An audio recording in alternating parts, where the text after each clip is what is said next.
Mesdames, Messieurs, bonsoir, bienvenue sur Africa Télévision. Merci pour votre fidélité. Ce soir, dans votre émission Théma, problème de leadership au Mali, pourquoi tant d'organisations? Et pour en parler, mesdames, messieurs, nous sommes avec monsieur Dibi Keita, informaticien, administrateur de société, président de DG, Devoir de Génération. Monsieur Keita, bonsoir et bienvenue. Bonsoir, monsieur Lissa. Merci à vous d'avoir accepté notre invitation. C'est un plaisir. Merci. Notre second invité est monsieur Mohamed Lamine Sibi, conseiller des affaires étrangères et président du parti Front Populaire Républicain. Monsieur Sibi, bonsoir et bienvenue. Bonsoir, Lissa. Merci à vous d'avoir accepté notre invitation. C'est moi qui vous remercie. Merci. Nous sommes également avec monsieur Abdraman Kaw Diallo, secrétaire à la communication du PACP, Parti pour l'action civique et patriotique. Monsieur Diallo, bonsoir et bienvenue. Bonsoir, monsieur Dissa. Merci à vous d'avoir accepté notre invitation. C'est moi qui vous remercie. Merci. Et notre quatrième invité est El Hadj Mohamed Bamba, président de La Voix du Peuple malien. Monsieur Bamba, bonsoir et bienvenue. Bonsoir, monsieur Robert. Merci à vous d'avoir accepté notre invitation. C'est à nous de vous remercier. Merci. Alors, monsieur Bamba, nous sommes dans un pays qui s'appelle le Mali, dont la devise est « Un peuple, un but, une foi ». Et un peuple, un but, une foi, en même temps, nous avons plus de 200 partis politiques. Nous avons des dizaines de syndicats, souvent pour une seule corporation. Nous avons autant d'associations. On peut vraiment se demander finalement pourquoi toutes ces entités particulières dans notre pays et pour un même et seul Mali. Merci, frère Dissa. Je remercie l'Africable d'abord et je remercie tous nos téléspectateurs. C'est un grand plaisir pour moi, car c'est notre combat depuis 1995, depuis juste 3 ans après l'avènement de la démocratie. Le constat est là. Aujourd'hui, nous assistons à des milliers d'associations et de partis politiques, parce qu'au Mali, ça n'a pas été compris. Aujourd'hui, je suis dans une association ou un parti, ou je suis dans une commission de syndicat, et je vois que la personne qui est à la tête fait comme si c'est une propriété privée. Donc moi, je ne peux pas continuer avec la personne. Je suis obligé d'aller créer pour moi. Il y a l'amour qui manque entre les Maliens aujourd'hui. L'amour fraternel qu'on avait dans le temps. Ça, c'était le côté patriotisme. Le devoir de s'accepter, accepter l'autre tel qu'il est. Mais ça nous a beaucoup manqué. Aujourd'hui, le constat que je peux voir tout simplement par rapport à ce côté, c'est que l'ancienne génération que j'appelle de l'avènement de la démocratie, c'est eux qui nous ont mis dans ce problème. Imagine, tu prends tous les partis politiques aujourd'hui, qui se disent grands partis. On ne parle que des présidents. Ce n'est pas le statut du parti, hein, ni le règlement. Je peux vous assurer que vous pouvez voir des gens dans un parti, ils sont dans le BPN, le Bureau national, mais ils ne connaissent même pas le statut du parti. Les partis sont devenus des affinités. Je suis votre frère, votre ami, donc je vais vous demander de me rejoindre. Moi, je pense que normalement, c'est par idéologie, par concept. J'ai les mêmes idées que telle personne de faire avancer le pays. Mais aujourd'hui, les partis politiques, les associations sont des boutiques. Je m'excuse par le terme. Les partis sont les grossistes. Mais les associations sont des boutiques. Donc, nous, on a les moyens. On met au niveau des boutiques et ils vont vendre pour nous. Les partis, c'est juste pour les campagnes. Moi, je me demande aujourd'hui pourquoi l'État ne fait pas face aux dangers réels qui guettent notre pays. Et quel est ce danger réel? Ce danger, c'est quoi?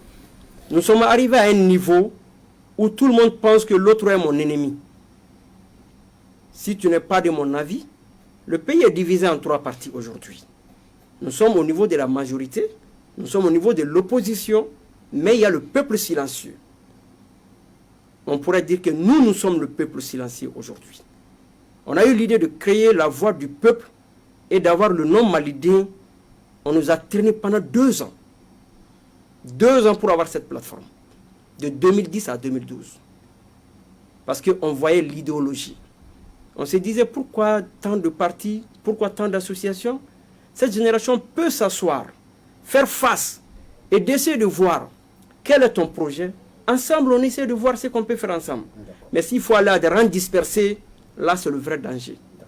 Merci, M. Bamba. M. Diallo, alors lui-même pose la question, hein, pourquoi tant d'associations, pourquoi tant de partis pour un même pays, et pour lui, quand quelqu'un crée sa structure, il en fait comme quelque chose qui lui appartient personnellement, et donc du coup, il est difficile de les suivre. Et pour vous, quelle en est la cause? Bon, moi je ne sais pas si je dois voir ça comme un danger. Moi je dirais même pourquoi pas tant d'associations, pourquoi pas tant de mouvements. Parce que quand vous posez cette question, il faut savoir d'où on vient. Quand on prend l'histoire particulière du Mali, et il faut savoir que depuis l'indépendance jusqu'à nos jours, d'abord les 8 premières années de l'indépendance, on était sur des systèmes de partis uniques, pour ne pas dire 2 partis qui animaient la vie publique, je vais dire, qui comprennent tout ce qu'on peut comprendre comme idéologie. Et après les 23 ans de règne du pouvoir militaire, où la parole était réprimée, où il n'y avait pas de liberté, ni d'expression, ni d'association, ni même politique. Et il est tout à fait normal que les gens qui avaient vécu sous ce joug-là, et face aux transformations qui se sont opérées dans le monde, nous ne vit pas dans un vase clos. Et quand on regarde le Mali vit dans un environnement international, il y a des mouvements qui se font. Et c'est tout à fait normal que ces mouvements aient opéré sur l'avenir, sur le destin du Mali. Naturellement, les peuples ne vivent pas dans des vases clos. Les Maliens sortant, étudiant ailleurs, venant d'horizons où il y a le multipartisme et la pluralité dans peut-être les idées. Donc c'était tout à fait normal qu'au lendemain de mars 91, qu'il y ait, je ne sais pas, cette traînée de diverses associations, de divers points de vue, de divers organes de presse. Donc moi, je ne dirais pas forcément que c'est un problème. Moi, je dirais que c'est un atout. Et quand on regarde d'abord, c'est d'ailleurs consacré par la Constitution, la liberté de penser, la liberté de religion, la liberté d'association. Il est tout à fait normal qu'à travers, selon notre idéologie, selon notre positionnement, qu'on se retrouve dans des associations qui vont, par exemple, selon notre idéologie. Moi, je pense que le danger, justement, c'est de vouloir mettre les gens dans un carcan. J'entends souvent le débat autour de moi, il y a trop de partis, il faut seulement qu'il y ait 2 partis, tu es de droite ou tu es de gauche. Et moi, je ne suis pas partisan de cela. Pas forcément justement, j'ai caricaturé. Bipartisme-là. Voilà, mais est-ce que vous trouvez que, alors tout est vraiment une question d'idéologie? Ne vous trouvez-vous pas souvent que des gens quittent des associations, des partis politiques pour en créer d'autres, mais en réalité avec les mêmes idéologies? Bon, ce que vous dites, peut-être ce sont les tares qui peuvent en découler, mais le but premier je sais pas, d'intégrer un mouvement, c'est peut-être forcément en grande partie pour l'idéologie. Maintenant, je peux comprendre, il a abordé un certain aspect où les gens viennent, les dirigeants ou les leaders sont souvent considérés comme étant propriétaires de la chose. Donc peut-être que ça ne favorise pas peut-être l'émergence interne ou bien l'émergence de d'autres acteurs autres que le président. Mais moi, je pense que c'est dû souvent peut-être à notre culture, ce droit des NES, des Asigi, des Adjo, il n'en en sera là. Donc peut-être ça peut expliquer ça.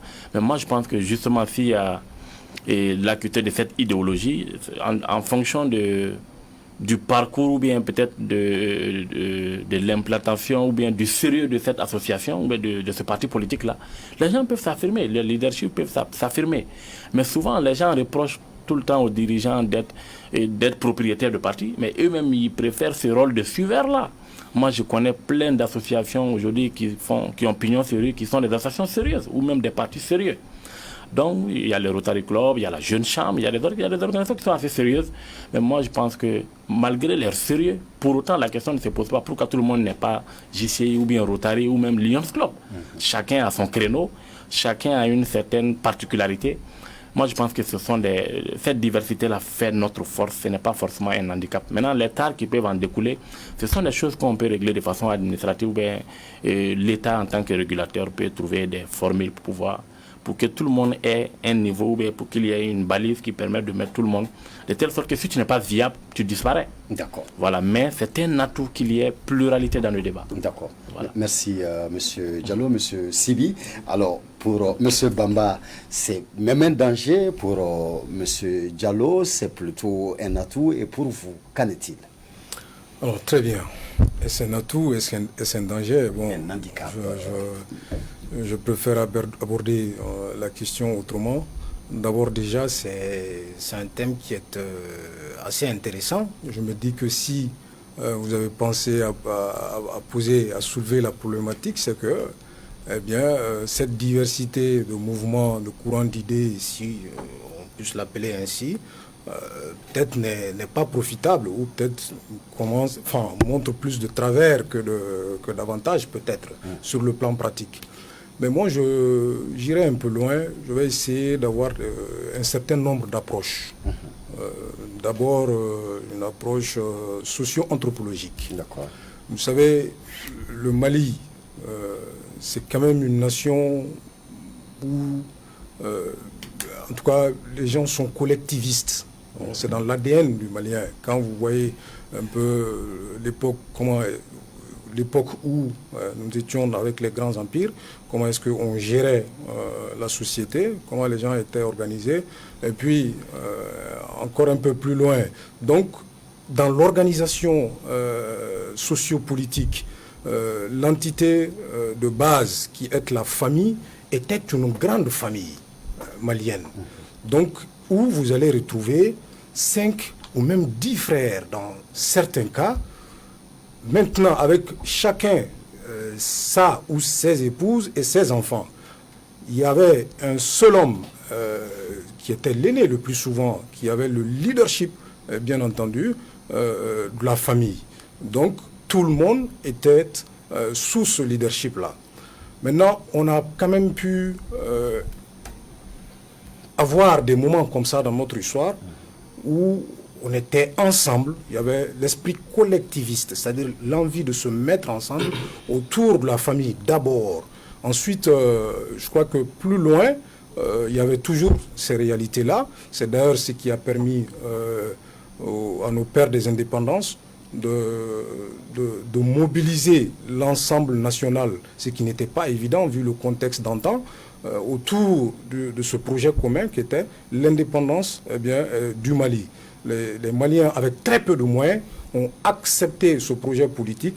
Pourquoi on pourrait... Parce qu'aujourd'hui, s'il faut sortir un projet aussi ambitieux comme l'a été ce projet-là, ça va être très compliqué pour quelqu'un. Pourquoi? Parce que les qualités de leader sont devenues rares. Tu cites un Modibo Keïta. L'intégrité morale, la probité morale, c'était des valeurs qu'ils avaient. Donc, il y avait cette confiance entre le leader et la base. Donc, maintenant, avec le temps, plus on avance, plus ces valeurs-là sont parties en érosion petit à petit. Et donc, on ne fait plus personne ne fait confiance à personne. Et donc, ça nous a amené dans une situation... J'essaye d'expliquer, il y a plusieurs façons d'expliquer cette multitude de partis, d'organisations, etc. Donc ça nous a amené à une situation où, bien entendu, chacun a voulu avoir, je ne sais pas, son propre schéma à lui, son propre terrain d'expression, etc.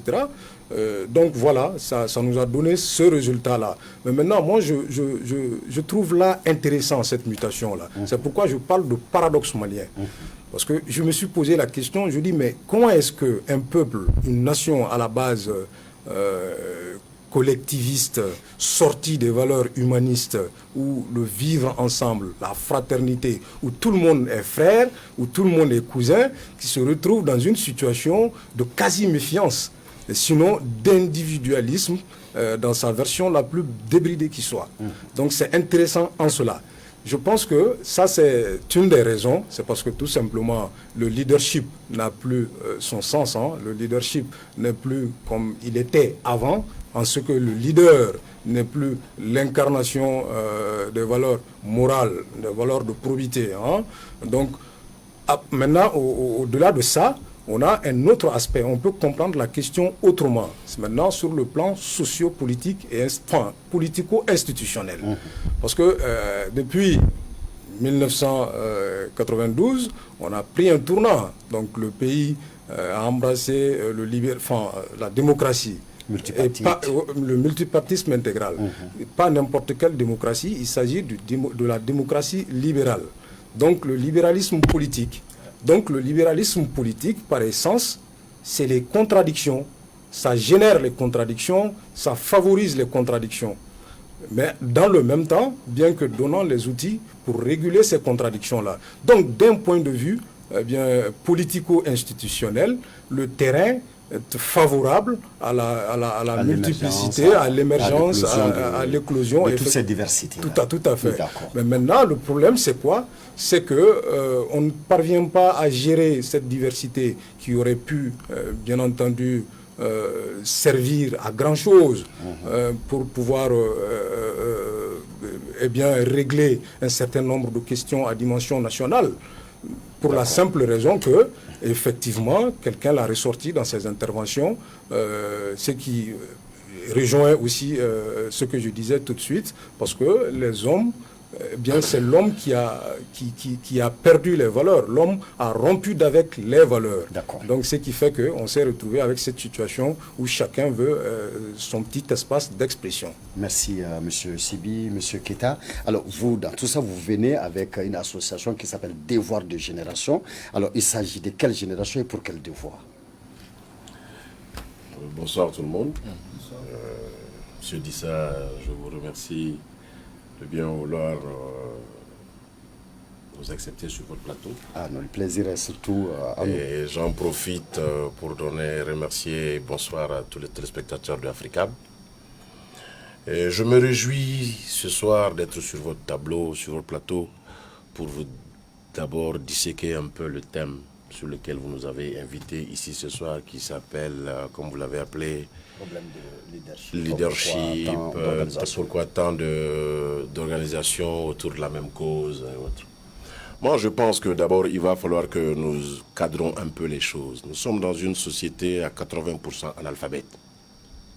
Nous qui avons la chance aujourd'hui d'être sur ce plateau, c'est une chance pour nous d'avoir été à l'école et de pouvoir expliquer certaines choses de façon très simpliste en 2-3 minutes. Mais il faut d'abord que le Malien lui-même, en tant que tel, puisse comprendre qu'est-ce que c'est qu'un leader. Beaucoup de gens suivent les gens comme ça, tout en ne sachant pas pourquoi ils les suivent. Alors aujourd'hui, moi je me permets de dire que on ne naît pas leader, on devient leader. Cela, lorsque son propre comportement inspire une certaine confiance. Cela, lorsque l'apanage qui se trouve aujourd'hui à notre niveau d'une élite n'est pas le leader. Il ne s'agit pas d'une histoire d'apanage. Et moi, je pense qu'aujourd'hui, il faut que les uns et les autres comprennent que le leader, c'est celui qui ne ramène pas tout à sa propre personne lorsqu'il s'agit d'un regroupement. Je pense que c'est très important que les uns et les autres puissent comprendre et savoir de quoi il s'agit d'abord. Alors, lorsque vous parlez de la diversité, de la multitude, n'est-ce pas, d'organisations syndicales, partis et tout ce qui va avec, permettez-moi de dire qu'il n'y a pas 1000 raisons. Il n'y a pas 1000 raisons. Ce n'est qu'une différence de code de valeur. Ça se situe autour d'une différence de code de valeur que les uns et les autres peuvent avoir. Moi, j'estime qu'une nation comme le Mali, qui tire son essence dans certaines choses qui sortent de l'imaginaire, en termes de conquête, en termes de valeur, en termes d'avoir, en termes de ressources, qu'aujourd'hui, un pays comme le Mali aujourd'hui, avec tout ce qu'elle traverse aujourd'hui, puisse se retrouver avec une multitude de partis politiques, d'associations, des gens de la même génération, des gens qui ont pratiquement le même âge. Moi, je dis qu'il y a une seule chose qui les différencie, c'est le code de valeur. Pour nous, Devoir de génération, qui est une association qui vient de naître en 2017. Et cette génération, quand je dis, il s'agit de devoir de génération, il ne s'agit pas de celui qui est d'aujourd'hui. Nous nous permettons d'appeler aujourd'hui, parce que le aujourd'hui du bon malien, aujourd'hui, ce qui constitue une 60%, n'est-ce pas, de la population, c'est ceux qui ont aujourd'hui entre 30 et 35 ans. Alors aujourd'hui, permettez-moi, ceux qui sont nés en 1985 avaient juste 6 ans en 91, plus les 29 ans qu'ils ont eu à vivre, aujourd'hui ils en ont 35. Quel élément de comparaison eux ils ont aujourd'hui pour pouvoir savoir ce qui est bien et mauvais? Parce qu'aujourd'hui, comme l'a dit mon frère Elhadj tantôt sur le plateau, ce mal il vient de quelque part. Il vient de ceux-là qui nous ont apporté sur un plateau le fameux mot démocratie. Alors, eux, ils n'ont connu que ce que le mouvement ou le système de démocratie de 91 à aujourd'hui a généré. Ils ont tendance à prendre cela pour la réalité. Alors nous, qui sommes nés de autre chose, nous avons des éléments comparatifs pour dire qu'aujourd'hui, on n'a pas besoin d'aller, n'est-ce pas, à la Mecque pour savoir que c'est là-bas que Mohamed était. Aujourd'hui, nous n'avons pas besoin de tout ça. Les jeunes que nous sommes, je parle sous votre contrôle, les jeunes que nous sommes, je dirais, de 45 ans à 50 ans jusqu'à 60 ans, on est jeunes. Nous devons avoir des éléments de comparaison aujourd'hui pour ne pas tomber dans cette spirale que nous connaissons aujourd'hui. Alors aujourd'hui, devoir de génération ambitionne de faire comprendre aux jeunes que nous sommes tous un. On n'a pas besoin de toute cette diversité-là, contrairement à ce que mon frère pensait. D'accord. Merci, M. Keita. On n'a pas besoin de toute cette diversité. Et M. Bamba, vous aviez parlé des dangers. Alors, quels sont, selon vous, parce que M. Diallo soutient que c'est plutôt un atout, c'est plutôt une chance. Oui. Et vous parlez de danger. Alors, pour vous, quelles sont les conséquences alors, de cette diversité-là? Ok, merci, M. Dissa. Et moi, je pense que aujourd'hui, là où nous sommes, nous faisons face à deux problèmes. Il y a le côté politique et le côté religieux. Ça, c'est les deux dangers. D'abord, au Mali, si tu n'es pas de mon clan, tu es contre moi. Donc, je suis obligé de te donner de l'argent pour que toi aussi, tu puisses créer une association qui va me soutenir. Moi, mes tendances. Maintenant, ça a été imputé maintenant au niveau de la politique. Depuis l'avènement de la démocratie, on a vécu le temps de Moussa, même si nous étions jeunes.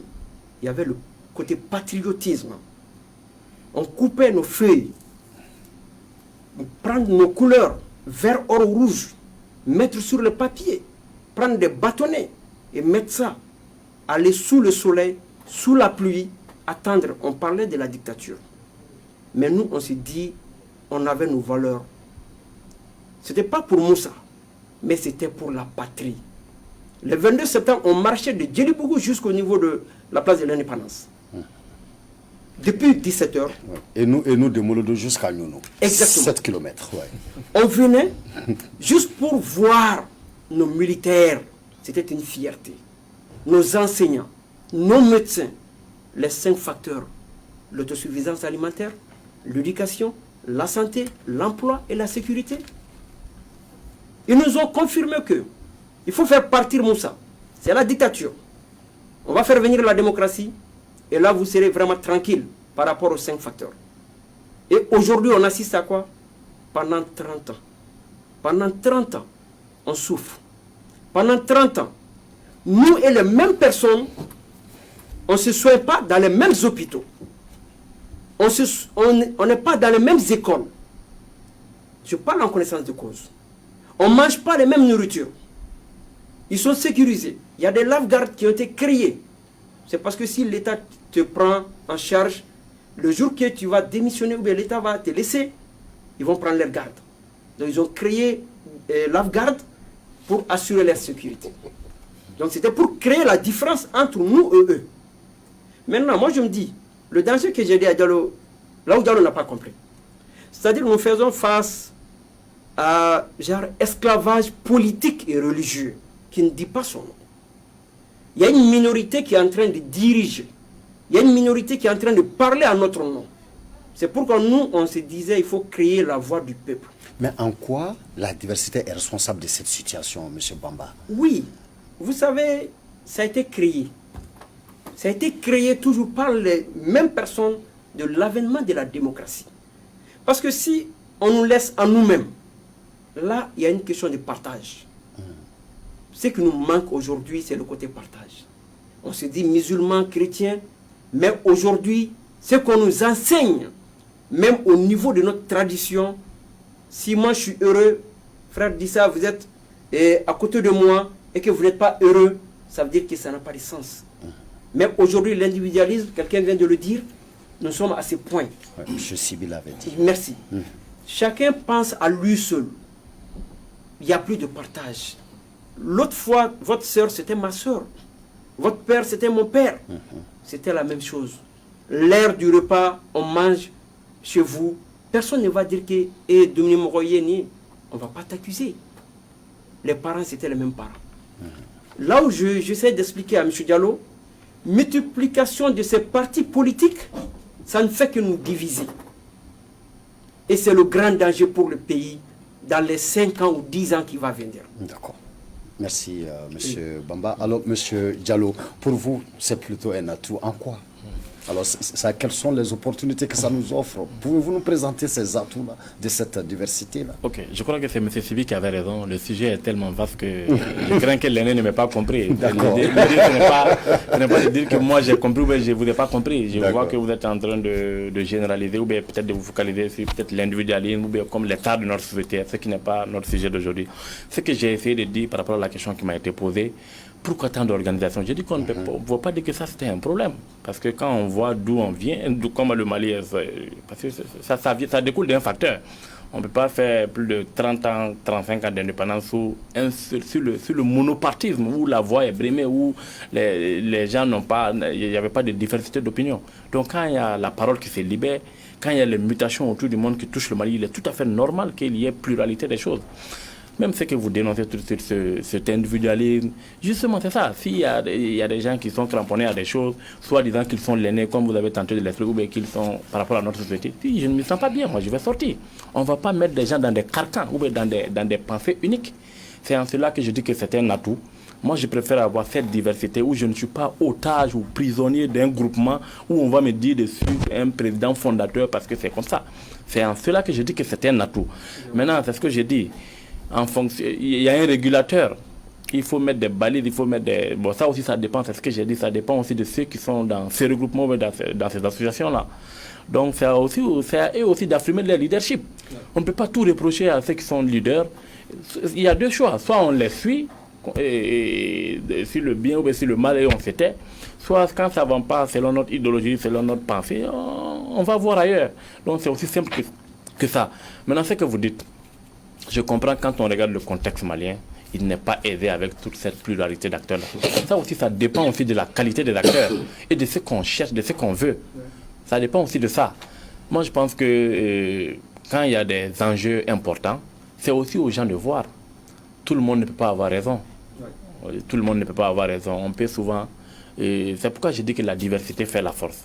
Et vous avez développé une notion très intéressante. Vous parlez des régulateurs, voilà, vous parlez des balises. Quels peuvent être ces régulateurs-là? Comment on peut avoir ces régulateurs selon vous?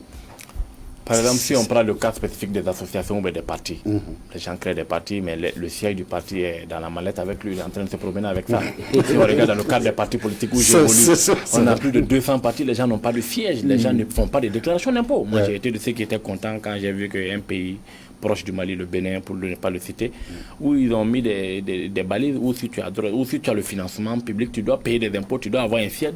Donc quand il y a ces contraintes-là, pour savoir que si c'est la même chose on pourrait dire la même chose de ceux qui vendent des médicaments dans les radios privées. Donc si tu sais que tu vas vendre des médicaments, il y a des normes à respecter, tu es traité comme une pharmacie. Soit tu paies ces normes, soit tu ne vas plus à la radio pour dire je suis un tel. Il faut mettre des balises, c'est extrêmement important. Si vous êtes un parti ou si vous êtes un groupement, vous devez avoir un siège, vous devez avoir des règlements que vous respectez, vous devez déposer un bilan, vous devez former, on doit voir la réalité sur le terrain. S'il n'y a pas de ces choses-là et que vous avez juste votre récépissé, vous vous promenez avec au gré des marchés ou bien des... Donc c'est ça un peu le travers de la chose. Mais en restant toujours avec vous, M. Diallo, tout à fait. En restant toujours avec vous, alors je me pose la question suivante. C'est vous-même qui le dites, c'est-à-dire que personne ne soit obligé de rester dans un carcan. Mais imaginez par exemple, je suis dans votre parti politique, mais je ne m'y reconnais plus, mais je n'ai pas non plus les moyens de créer le mien. Compte tenu des balises dont vous parlez, alors je vais faire comment? C'est ce que je dis, il faut vous affirmer. Justement, c'est ne pas considérer que celui qui a créé le parti, c'est sa propriété privée. C'est d'avoir cette bataille de courant à l'intérieur. C'est ce dont moi je défends. C'est très facile pour les gens. Il n'a pas pris encore ce que je dis, je m'en vais, je lui laisse son parti. Justement, c'est vous qui entretenez ça. Un parti, c'est des valeurs. Il est très fréquent de voir sous d'autres tropiques, les gens créent leur parti et puis après on les débarque. Parce qu'un parti, c'est des valeurs. C'est vrai, à un moment donné, il y a un ou tel leader. Les règles sont claires. Hein. Mais souvent, peut-être, c'est notre corpus, c'est notre culture d'aînesse, du droit d'aînesse, là, où nous-mêmes, on croit par ignorance ou bien par suivisme, on croit que c'est son parti. Ce n'est pas son parti. Un parti, il y a des règlements intérieurs, il y a des responsables, chacun a un poste. Maintenant, si en fonction de ça, quelqu'un veut s'accaparer de ça, il faut provoquer le débat à l'intérieur de telle sorte qu'il est obligé de se plier au texte. Certaines organisations essaient de le faire. Il y a certaines organisations sérieuses qui sont bien, qui vont au-delà des personnes de leurs présidents. Donc la pluralité en soi n'est pas un problème. N'est pas un problème. Mais la c'est pratique comment c'est qu'il a parlé d'analphabétisme. Bon, je peux tenter de le comprendre sur ceci. Il faut que quand on adhère à un parti, quand on adhère à un regroupement, on doit savoir quels sont les règlements, quels sont les statuts, quels sont les droits qu'il j'ai. Le leader doit être... Avant, le leader était déjà un exemple, comme il a cité le cas de Modibo. Et leur exemple... Et même ils incarnaient cet exemple-là, dont on les suivait naturellement. Tout à fait. Aujourd'hui, les règles sont là pour tout le monde. Tout leader que tu es, tu ne peux pas faire certaines règles. Chez les Occidentaux, quand le leader fait certaines erreurs, il paye cash. Il est obligé de démissionner. Parce qu'il a outrepassé le leadership, osons être le changement que nous voulons. Donc, ce n'est pas tant le problème de la pluralité, mais ça dépend aussi des individus. De l'organisation et de leur niveau d'aptitude et de comment ils sont prêts à s'affirmer. Si je viens dans ton organisation, c'est vrai, tu cites tous ces beaux exemples, le Mali, c'est le patriotisme. Si je sens à un moment donné que tu considères ça comme ta boutique, comme tu l'as dit, et que je ne m'y reconnais pas, je vais essayer de provoquer un débat interne. Sauf que là aussi, il y a des travers, parce que quand tu vas provoquer, on va t'isoler, on va dire que c'est comme ça. Donc, quand c'est comme ça, vous ne me donnez pas d'autre choix que de partir. Que de partir ou bien de créer un autre mouvement et d'avoir aussi mon propre troupeau, excusez-moi le terme, mes propres adeptes. D'accord. Voilà, merci, monsieur Diallo. Alors, monsieur Sibi, vous avez été la première personne à parler de servir. Alors, comment cette pluralité peut-elle nous servir? Est-ce que vous êtes aussi optimiste que monsieur Diallo sur la question? Bien sûr que je suis optimiste. En fait, la question, elle est très intéressante. Mais le problème n'est pas avec la pluralité. Je vous ai dit que nous avons choisi d'être en démocratie. Et la démocratie, par définition, c'est le jeu des contradictions. Est-ce que vous comprenez?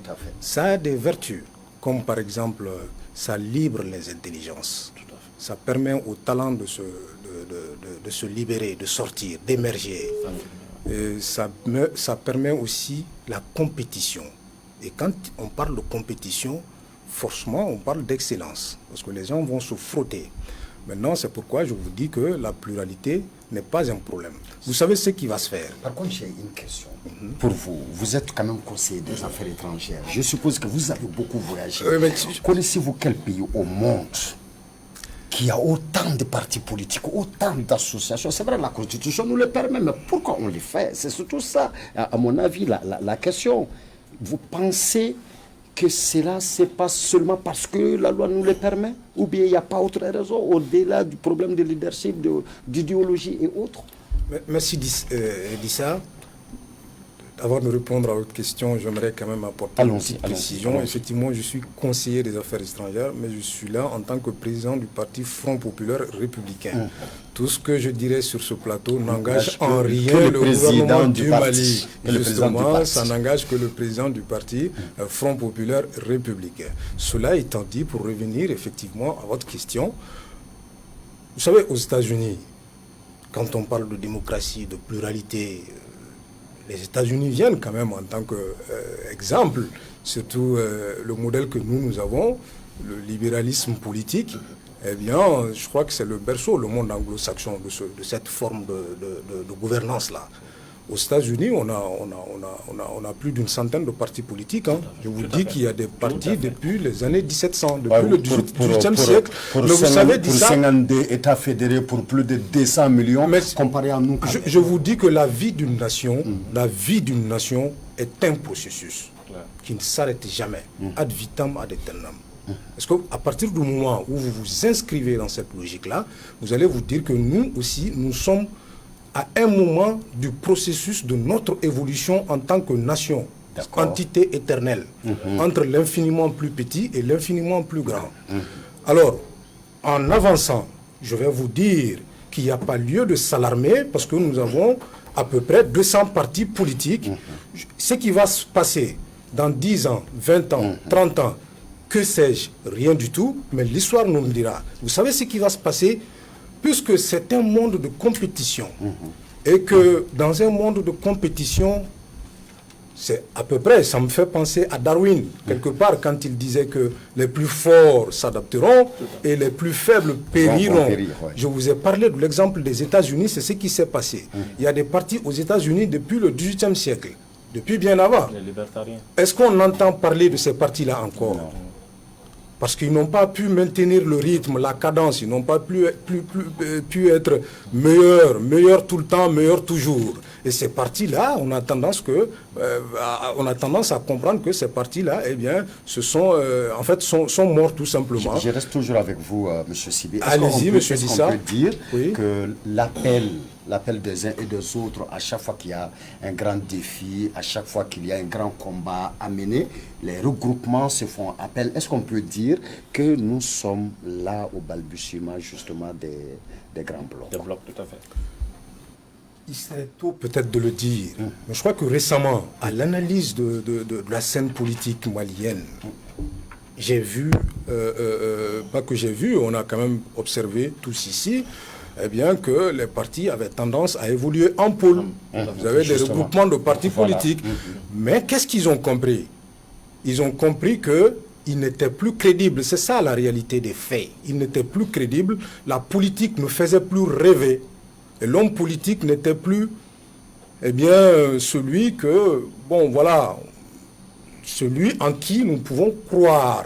Et donc, le mettre devant nous, maintenant former une amalgation autour de lui pour porter un projet commun et puis avancer. Donc, cet échec de l'action politique en République du Mali a poussé les partis politiques à un réalisme qui n'est autre que la création de pôles politiques, de regroupements de partis politiques pour maintenant conjuguer les forces, avoir une synergie d'action. C'est aussi une étape dans ce processus de démocratisation qui n'a en réalité pas de fin. Parce que la démocratie n'existe nulle part sur cette terre. La démocratie est un processus. Ce qu'il existe, ce sont des démocraties. Et il y en a qui ont plus ou moins avancé dans ce processus-là. On les appelle, à tort ou à raison, les grandes démocraties. Mais maintenant, dis ça, très rapidement, il y a un point très intéressant. Allez-y. On peut analyser aussi ce problème, le fait qu'on ne voit pas l'utilité de cette diversité, alors que la diversité, normalement, c'est quelque chose de positif, hein, normalement. Quand c'est diversifié, je l'ai dit, on ne se prive pas d'intelligence. Mais pourquoi est-ce que nous, notre diversité, ne parvient pas, effectivement, à produire ces effets positifs-là? Je vais très loin. Je vais pousser le débat en disant très rapidement, mais très rapidement, en disant que, est-ce que par hasard, la démocratie, je n'en suis pas convaincu en le disant, mais j'interroge l'intelligence de tout un chacun, est-ce que ce système, ce modèle de gouvernance est adapté à la psychologie des foules maliennes? Est-ce qu'on a pu s'approprier ce système et puis en faire comment dirais-je, un modèle authentiquement, en fait, une démocratie africaine en quelque sorte. Parce que je l'ai dit en introduction que nous avons été conditionnés dans une atmosphère collectiviste depuis la nuit des temps. et nous portons, chaque Malien porte en lui, jusqu'à là, eh bien, dans son ADN, cet esprit collectiviste-là. Justement. Et donc, quand on nous envoie un système qui est tout le contraire de ce que nous sommes sur le plan authentique, je vous dis, mais anthropologique, c'est-à-dire l'homme malien où tout le monde est frère. Maintenant, un système qui dit tout le contraire de ça, en nous mettant dans une compétition qui permet la fragmentation, etc. Donc c'est vraiment une question vraiment compliquée. Tout à fait. D'accord, merci Monsieur Sibi. Monsieur Keita. Alors Monsieur Sibi dit qu'il n'y a pas lieu de s'alarmer, c'est vraiment dans l'ordre évolutif même des choses que nous en sommes là aujourd'hui. Alors vous, qu'est-ce que vous en pensez? Selon vous, cette pluralité, cette diversité, alors est-elle pour nous une chance? Si oui, comment? Pourquoi? Bon, moi je dirais d'abord que, d'après ce que mon frère Sibi vient de dire, il faudrait comprendre d'abord aujourd'hui quel est le mode opératoire que nous avons. Qu'est-ce qui nous a amené à ce niveau? Démocratie, oui, pour que chacun puisse s'exprimer, oui, d'accord. Mais dans les démocraties, là où nous sommes allés apprendre la démocratie, tout est ordonné. Comme je disais au début de mon allocution, les codes de valeurs qui mettent les hommes autour de la même assiette sont bien définis. Lorsqu'on parle de travail, lorsqu'on parle du goût de l'effort, lorsqu'on parle de l'excellence académique ou professionnelle, aujourd'hui, ça doit être un socle de quel que soit le regroupement, qu'il soit démocratique, syndical ou autre chose. Aujourd'hui, ceux-là qui nous ont importé cette démocratie ont fait de cette démocratie un raccourci. La politique est devenue un raccourci au Mali. Chacun veut rentrer par la fenêtre, n'est-ce pas, pour venir prendre quelque chose. Personne ne rentre dedans avec une conviction. Sinon, si cette conviction était là, vous et moi, nous n'aurions pas ce débat-là. Aujourd'hui, on a fait aussi de la religion une résignation à la fatalité. Alors moi, je dis que non, ceci est faux. Ça veut dire que ceux-là qui nous ont colporté cette démocratie l'ont mal expliqué. Alors, sans faire la défense de qui que ce soit, j'accepte de dire qu'à un moment donné, un Malien de l'époque avait demandé à ce qu'on nous laisse adapter cette démocratie à notre culture afin que nous puissions l'exercer. C'est là où je rejoins mon frère. Si nous avions accepté ce temps-là, et que ceux-là même, les élèves, ces enfants du Mali qui ont fait venir cette démocratie, s'étaient donné ce timing-là pour le faire, peut-être que nous ne serions pas là aujourd'hui. Mais peut-être est-ce qu'il est trop tard? Je ne dirais pas qu'il est tard. Mais vous savez, aujourd'hui, chacun de nous autour de cette table a plus de 40 ans. Vous êtes d'accord avec moi? Moi, je n'ai pas 40 ans. Ah, heureusement, merci monsieur le jeune alors. Merci. Chacun de nous... Moi, j'en suis loin, un peu d'abord. Ah bon?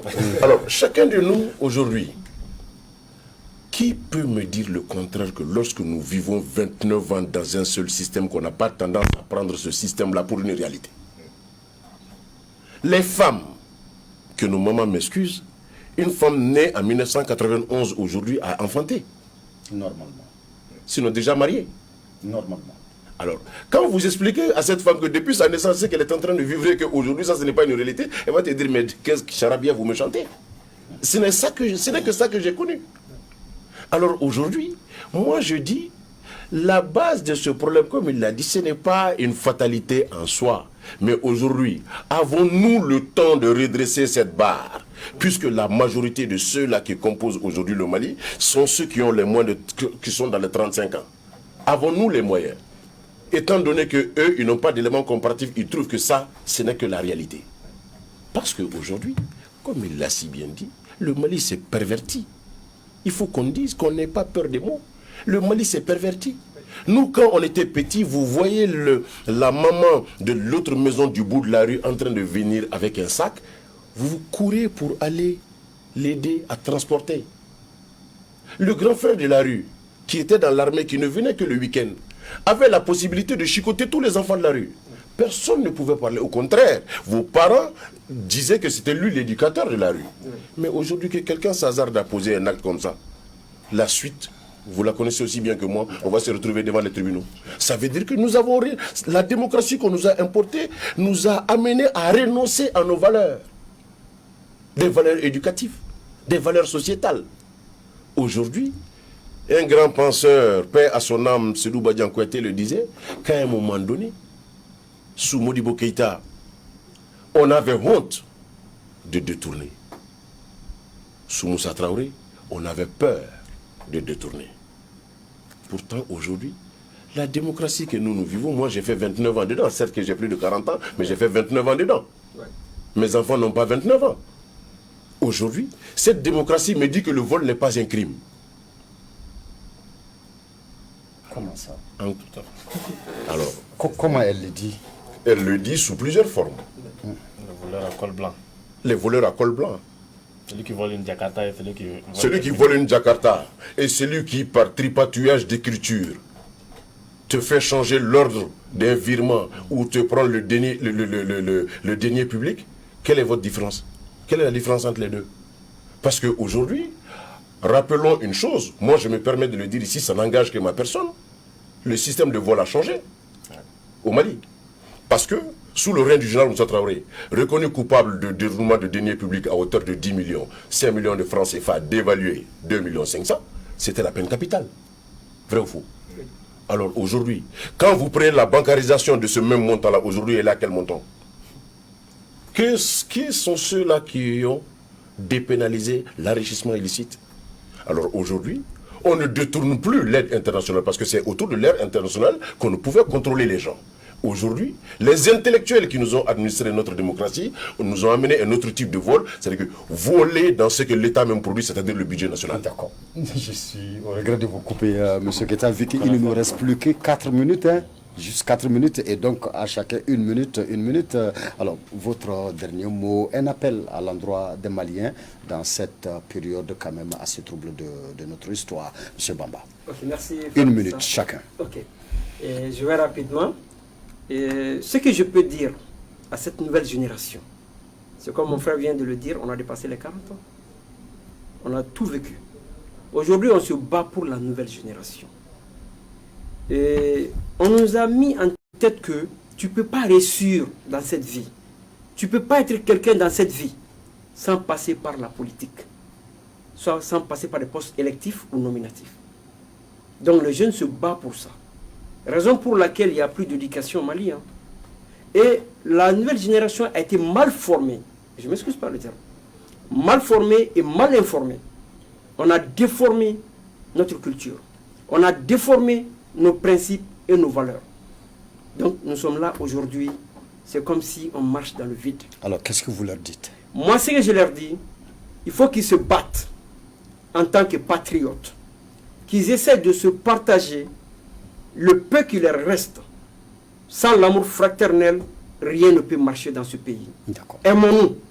Ça, c'est le plus important. Merci, M. Bamba. M. Diallo. Et moi, je dirais que notre pays traverse une crise profonde qui menace même son existence. Et je ne dirais pas qu'il y a de bons ou de mauvais Maliens. Je dis que nous avons tous une responsabilité partagée dans tout ce qui s'est passé depuis que notre pays existe jusqu'à maintenant. Maintenant, nous sommes à un tournant. Face à ce tournant, il y a des défis, il y a des choix à faire. Nous avons deux choix. Soit nous nous taisons, nous vaquons à nos occupations en disant que non, la politique, comme il le dit. Bon, moi, je pense que la politique, c'est un métier noble.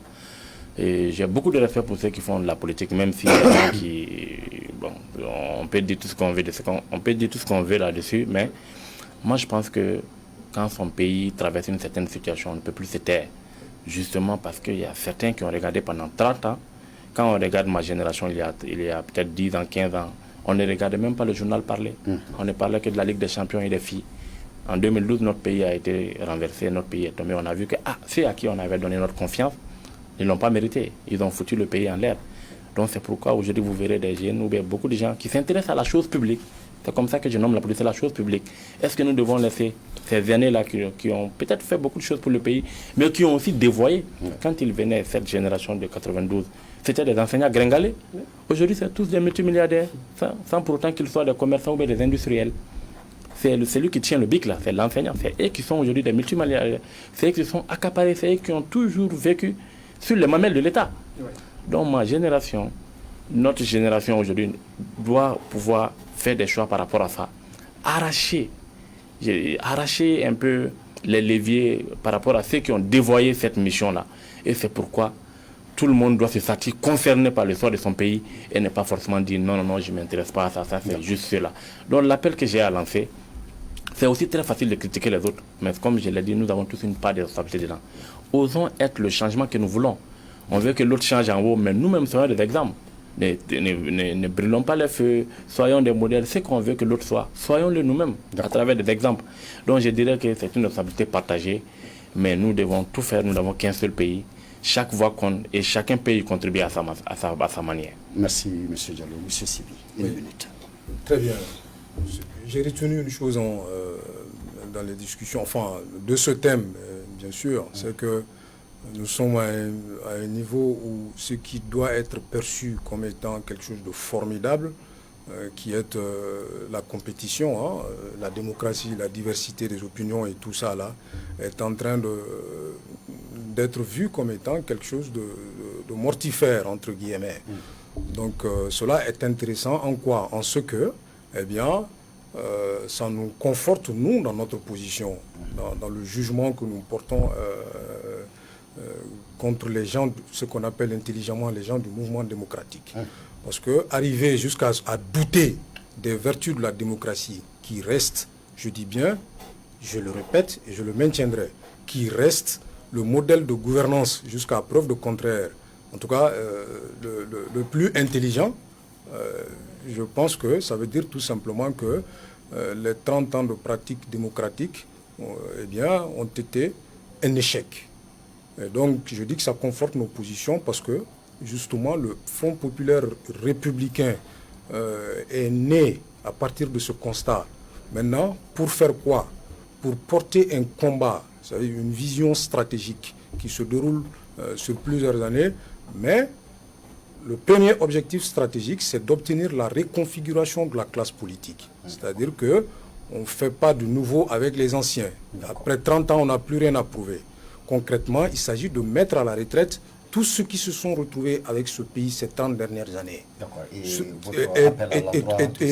Et donc, ce qui me permet justement, très rapidement, ce qui me permet justement de profiter de votre antenne pour dire à la jeunesse malienne que le combat qui existe aujourd'hui, de l'appropriation nationale, de la refondation nationale, c'est le leur, ce sont leurs combats.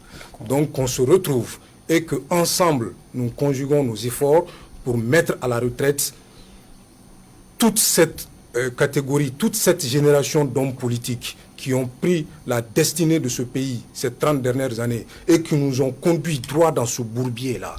Pour finalement, eh bien, mettre en œuvre ce que nous parlons, ce que nous appelons et que nous sommes en train d'élaborer, le plan national stratégique de refondation. Merci. Merci à vous et merci à vos téléspectateurs. Merci, M. Mais le temps n'aura pas suffi. Oui, mais on aura l'occasion de débattre 90 minutes. Ouais. M. Keita.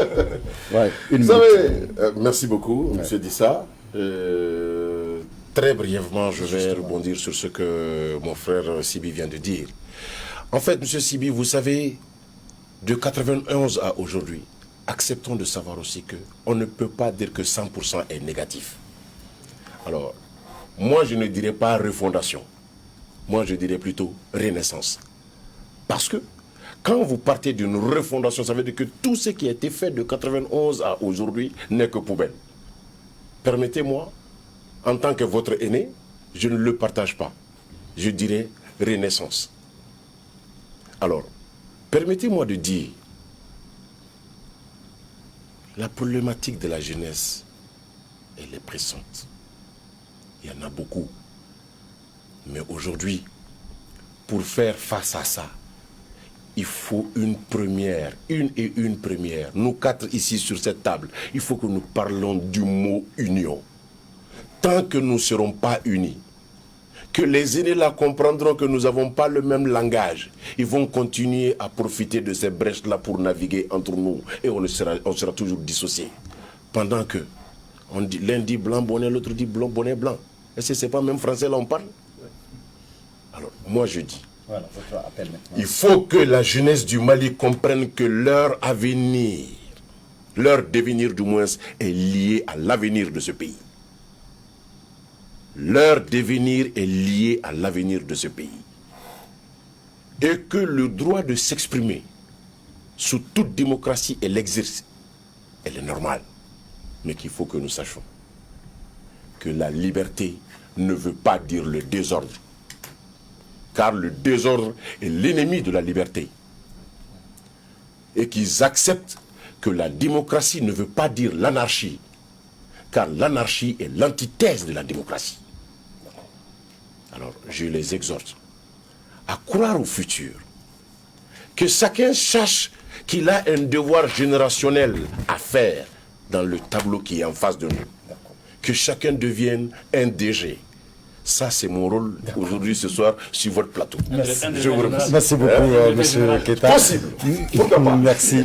Mesdames, Messieurs, vous suivez l'émission Théma d'Africable Télévision qui ce soir portait sur la thématique problème de leadership au Mali, pourquoi tant d'organisations. Et pour en parler, nous étions avec monsieur Dibi Keita, informaticien, administrateur de société, président de DG Devoir de Génération, monsieur Mohamed Lamine Sibi, conseiller des affaires étrangères, président du FRP, Front Populaire et Républicain, c'est ça?